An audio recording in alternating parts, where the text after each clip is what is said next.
Okay, stay with me, guys. We just did these three sections. We're now on to these three sections. I'm going to unload them, lay them out on the table, and then we'll get to it. All right, well, the good thing about this section is it's not quite as busy.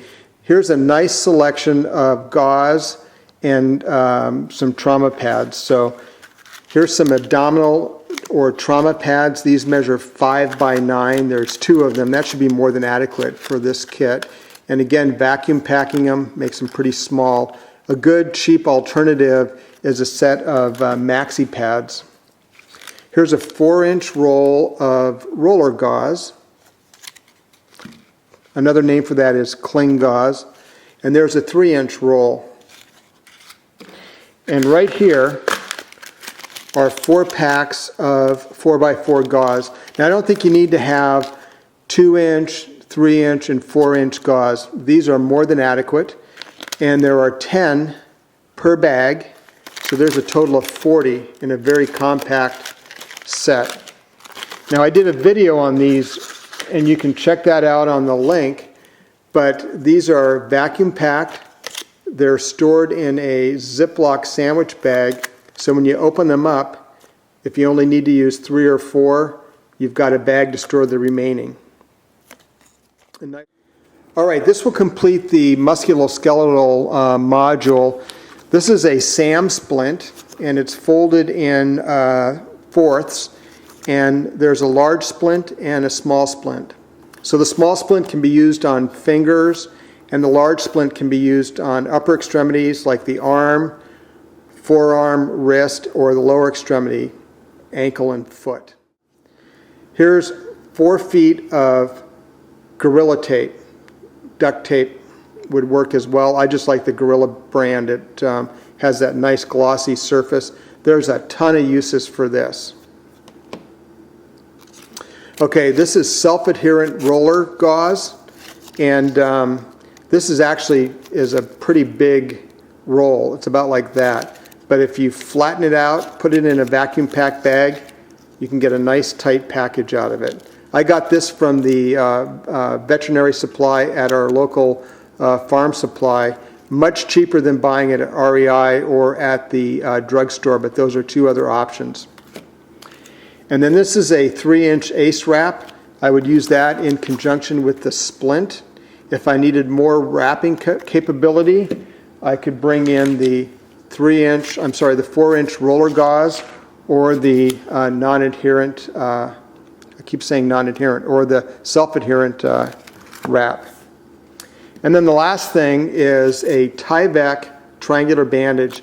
Now this is a great option to take the place of the old, much bulkier cotton triangular bandage. I got this at REI, and it's made out of Tyvek, which is a very tough, durable material. I put it in a vacuum bag, and it shrunk it down to perhaps 1/3 or 1/4 of the original size.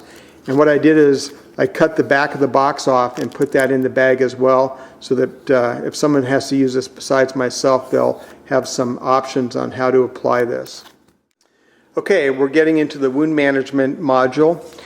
Now, some of you guys might not like putting this in your kit, and I can understand that. This is a 1-liter platypus, and remember I had that lid that was perforated. This is a great option for irrigating an abrasion or a wound out in the field. You just fill it up with clean water, put that perforated cap on, turn it upside down and squeeze and roll it, and you've got a nice irrigating shower. And if you roll it up and put it in a vacuum bag, boy, it doesn't take up very much space. I also just left the water purifying tablets in there, just an extra set of water purifying tablets. Again, doesn't take up very much room, but not part of the kit per se. Continuing on with irrigation, here's a 20 cc irrigating syringe, and you use that with an irrigating tip. Now you can get the kit at REI or at an online medical supply. What I do is take advantage of the space in the ribs there, and I store the irrigating tip in those spaces. And that's a nice way to carry several of them without taking up any real room. and then you just close that down. But not least, this is something you have to order online. I bought a package of, I think, 6 or 8 for a few dollars, and they're easy to find, but that's called Zero Wet, and it is a, let's break one open there. So there's the device. It's a clear plastic shield, and it fits on the end of your syringe, and you see that little tip? That's the irrigating tip, and the nice thing is you put that right on the skin and irrigate under pressure. None of the water leaks out. It stays inside that bubble and leaves via the little holes on the side for the drain. Nice thing is it doesn't splash you or the person you're treating, and it puts the tip right at the spot where it's supposed to be for irrigating. So if you're so inclined, they don't cost very much. They're available online, and having one in your kit is more than adequate. So that's called a Zero Wet. And then this is another one of the options that we talked about, but I think a good thing to have in your kit.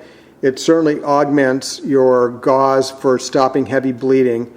Remember, this is an option. The best thing is direct pressure, heavy pressure dressing, and elevation of the extremity if you've got a big laceration. But this is a good extra bit of firepower to have. Doesn't take up very much room.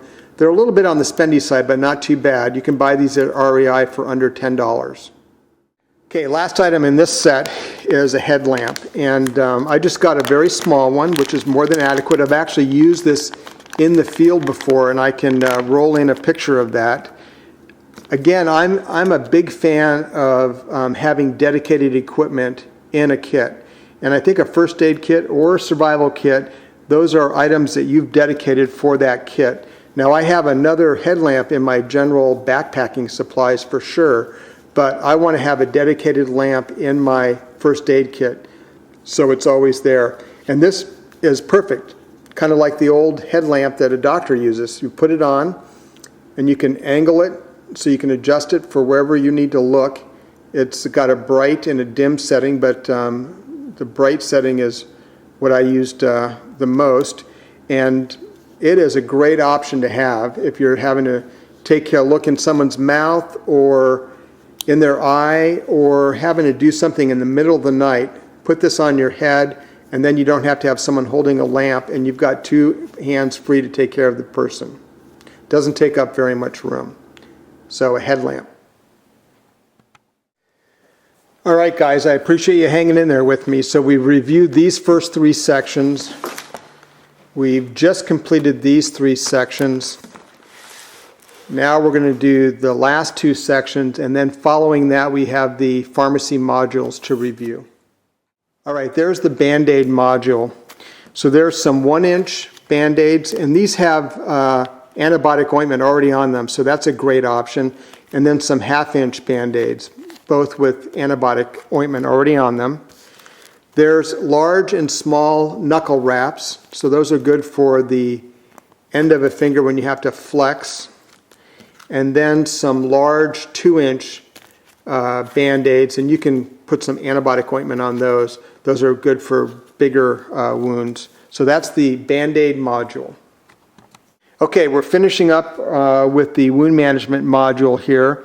Now there is 2 petroleum dressings and a couple of non-stick Telfa pads. Those are great for abrasions when you don't want the dressing to stick to the wound.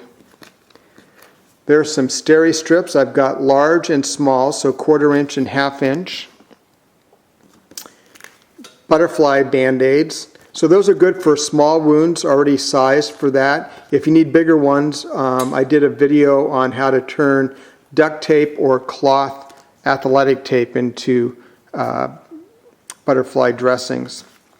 Then there's a couple of pads of povidone, iodine, or betadine. Now I don't like to carry liquid betadine around. That is a setup for disaster if it leaks. And I really don't think that you need to use betadine too much out in the field. But what I like to do if I need to irrigate a wound with betadine, which would be rare, you can just take 1 or 2 of these pads, put them in the bottom of a camp cup, fill it with clean water and stir it around, and you'll have almost the perfectly diluted betadine solution to irrigate out a wound. And then I would follow that with irrigating with clean water.